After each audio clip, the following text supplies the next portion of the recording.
Hello once again to Wow Crochet. My name is Mary, and in today's tutorial I'll be showing you how to do the large mesh ground stitch. And it is large because each stitch in between has two chains.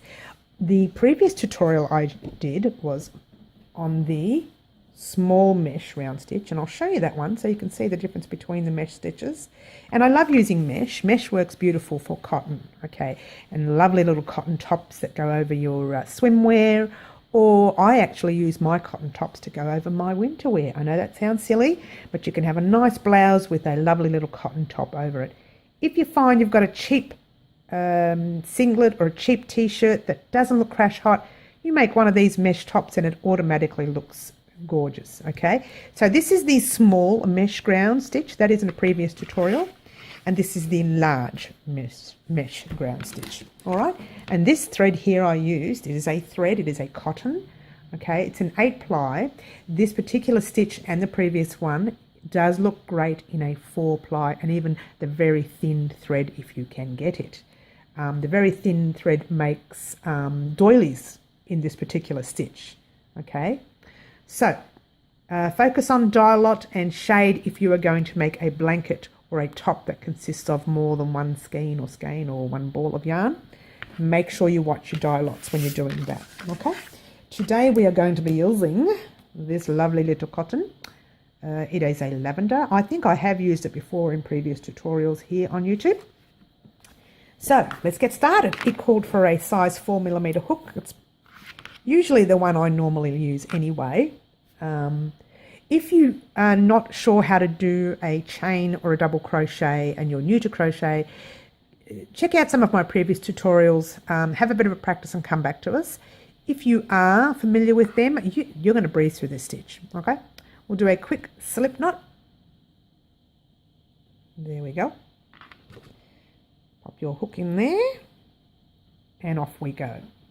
Right, now the stitch pattern, the design itself, it calls for, it's an unusual thing, I don't know why they don't just say 4, but it says a multiple of 3 stitches plus 1. So the actual pattern itself is a multiple of 3 stitches plus 1. Okay, so it's 1, 2, 3 plus 1. Or you can just do 4.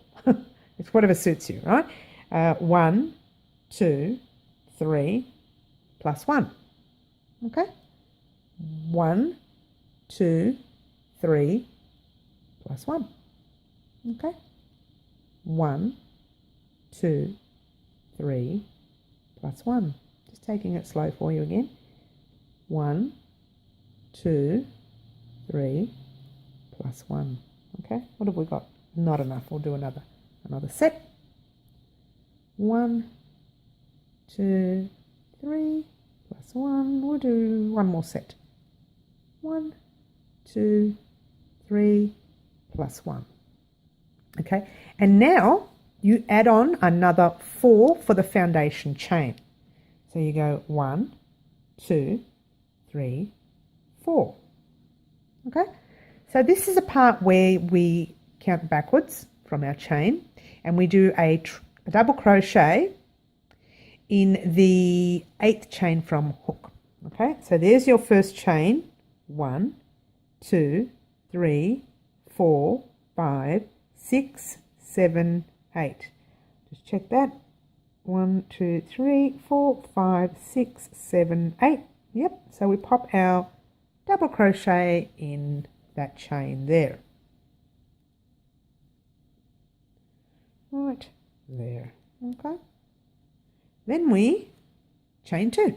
1, 2, and we skip 2 chains. 1, 2, and we pop our hook in the 3rd chain from the hook. Basically, that's all it's going to be. Chain 1 and 2, skip 2 chain, 2 chain, and pop it in. That's 1, that's 2, and then pop it in there. Sometimes my chains can be a little tight and it looks like there's only 1 when there's 2, and it's can become confusing, especially at the end of the row when you're 1 chain short or 1 chain extra thinking, what have I done? Okay, so chain 1 and 2. See how tight that stitch is right there?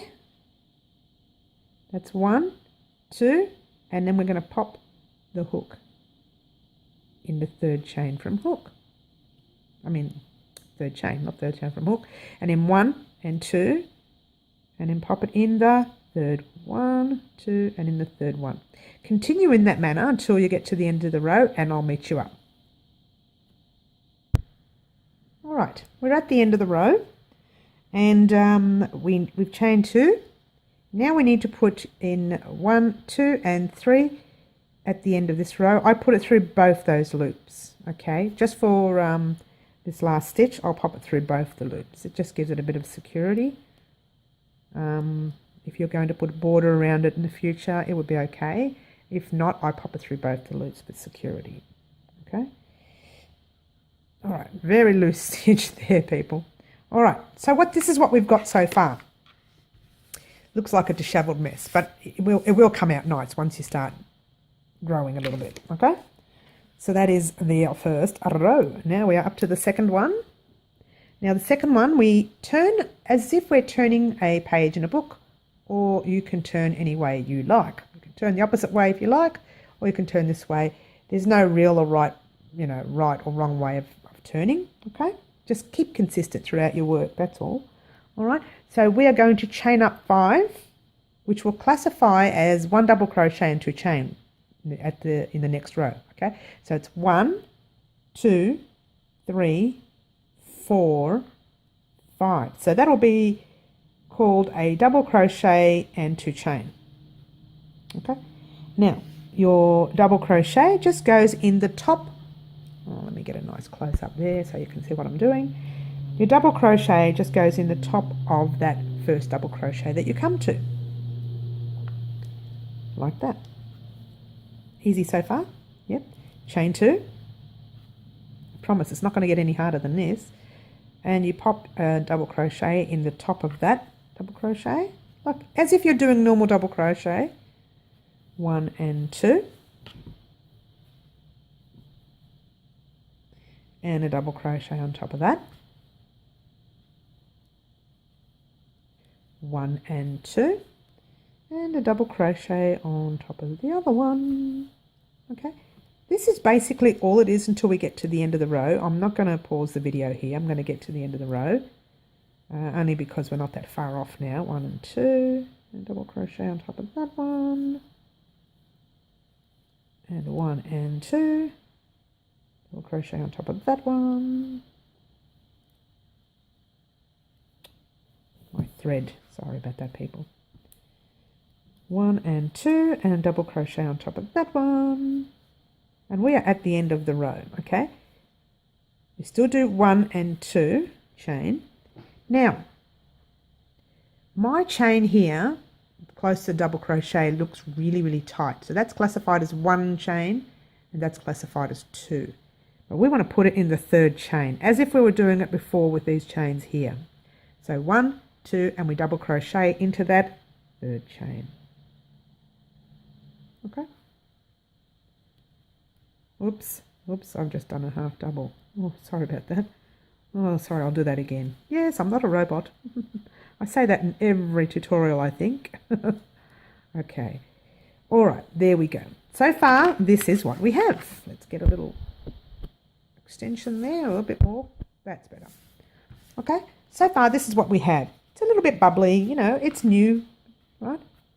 In the next row, it'll start to straighten up. And my big loose stitch down there, I don't know what I've done, but it's a very loose stitch on the end, and it makes it look like an extra chain. All right, so there we have it. So far, so good. So we're going to do another row.